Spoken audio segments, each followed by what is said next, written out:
natin ang inyong birth animals at ano ang inihahayag nito sa iyong totoong pagkatao.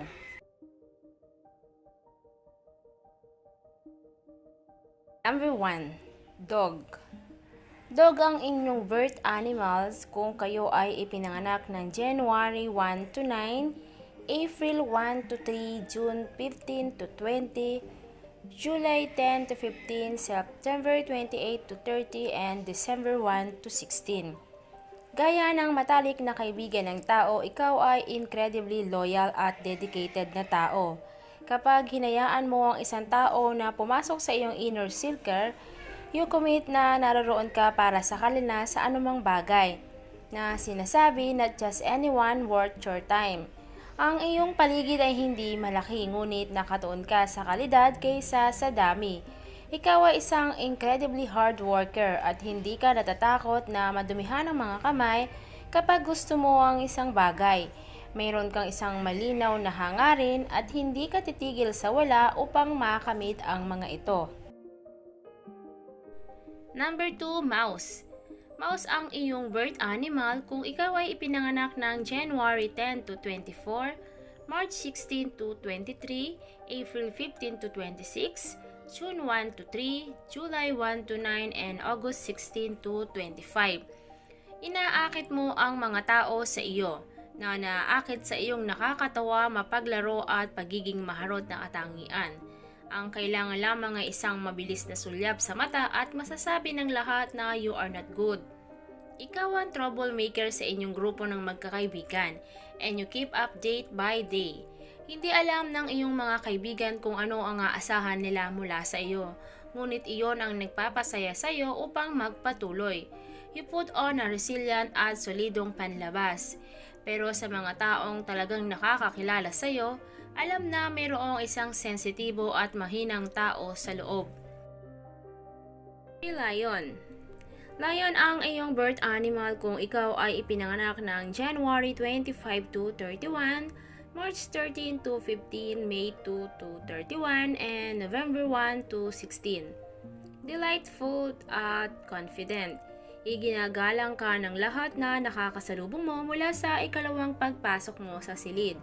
Hindi mo hinihiling ang paggalang at pagsamba na ito, ngunit karapat-dapat ka sa dahil sa iyong pagiging tunay at sa pagpapakita mo ng iyong malasakit mo sa lahat ng iyong nakikilala.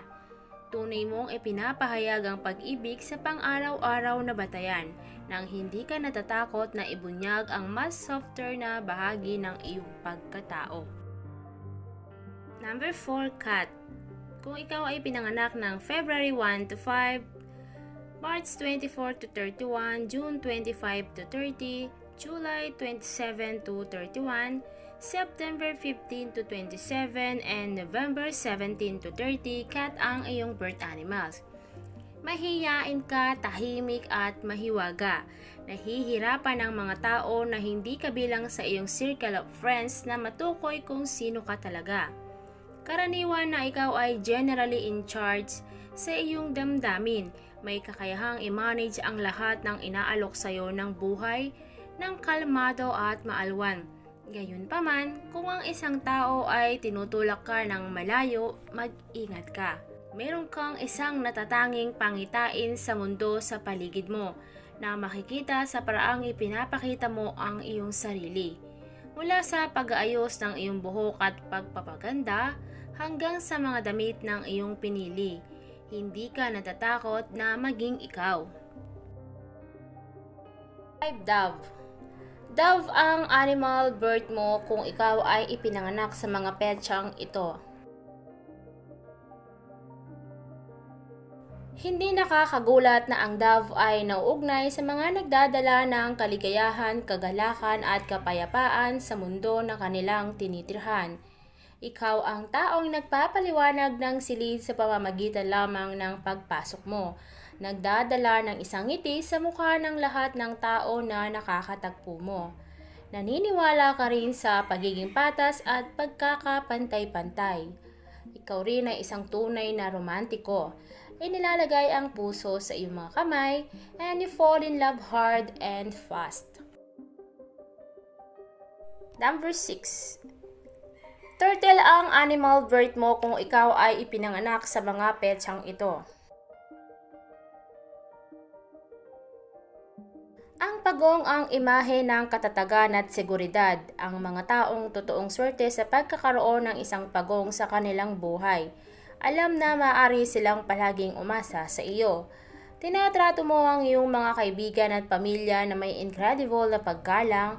Handa kang gawin ang lahat ng iyong makakaya upang matulungan silang magtagumpay sa buhay. Mabilis kang magbigay ng pangalawang pagkakataon at mabagal para lumaban. Handa kang makita ang best sa mga tao kahit binibigyan ka nila ng isang dahilan na hindi.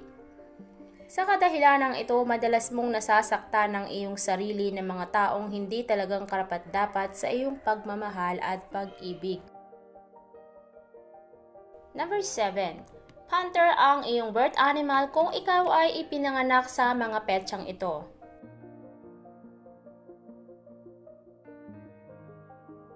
Determinado kang huwag mag-aksaya ng iyong oras sa isang taong hindi mo inaasahan na ma-meet ang iyong expectation. Ikaw ay incredibly resilient, madaling mapamahalaan ang lahat na inaalok ng buhay. Ang iba ay intimidated sa iyong kakayahang tumayo sa anumang mga bagyo na nararanasan mo. Sa iyong palagay, ang iyong trabaho ay pangalagaan ng iyong mahal sa buhay upang matulungan silang mapagtagumpayan ang ilan sa mga pinakamahirap na hamon at sitwasyon sa buhay nang walang hinihinging kapalit. Number 8. Monkey. Monkey ang iyong birth animal kung ikaw ay ipinanganak sa mga petsang ito.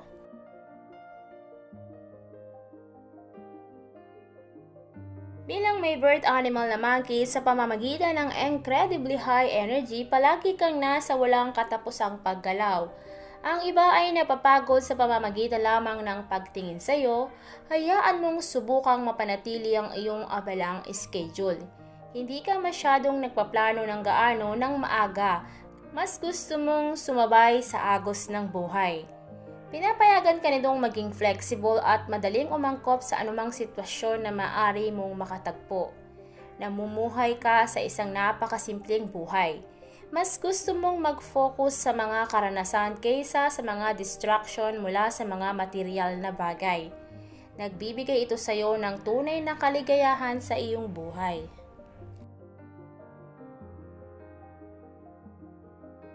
At ayan ang ating 8 birth animal. Alin dito ang inyong mga birth animals at naniniwala ba kayo sa mga katangiang ito na meron kayo? Ang konsepto ng mga espiritual na hayop o gabay ng hayop ay isang konsepto na umiiral sa iba't ibang mga kultura at mga sistema ng paniniwala. Para sa ilan, ito ay malapit na nauugnay sa iyong zodiac. Halimbawa, kilala ito na ang mga ipinanganak sa ilalim ng zodiac sign na Taurus ay nauugnay sa Toro, habang ang iba tulad ng katutubong American ay may ibang istruktura para matukoy ang iyong espiritual na hayop. Ang bawat isa sa mga espiritong hayop na ito ay nagsasagawa ng sariling impluensya sa iyong buhay na gumuguhit sa iba't ibang katangian, lakas at kahinaan. Nagpapakita ito ng isang natatanging pananaw sa kung sino ka talaga at kung ano ang iyong dinadala sa paligid mo. Ang mga hayop na ito ay malapit na nauugnay sa ating kaluluwa o sa ating tunay na sarili. Sa ilang mga sitwasyon, ito ay mga katangian ng pagkatao na alam na natin, isang bagay na malinaw na nating ipinapakita sa pang-araw-araw na batayan. Gayunpaman, ang iba pang mga tampok ay nakatago at maaring hindi alam sa atin. Ang pagtuklas ng mga nakatagong regalo ay makakatulong sa atin na maabot ang mga bagong taas sa buhay.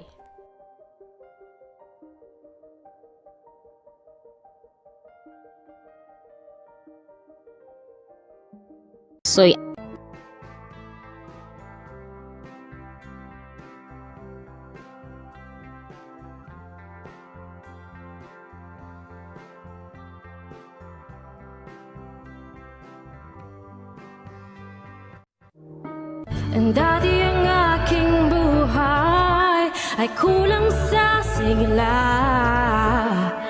Gandang taglay ko ay hindi nila makita, ngunit nang ikaw ay makilala, ang beauty ko'y lililingon na. So pick and pack, shop till you drop. Sa Easy Shop, gagandang buhay. Pick and pack, shop till you drop. Sa Easy Shop, mundong magiging makulay. Pick and pack, shop till you drop. Sa Easy Shop, gagandang buhay. Pick and pack, shop till you drop. Sa Easy Shop, mundong magiging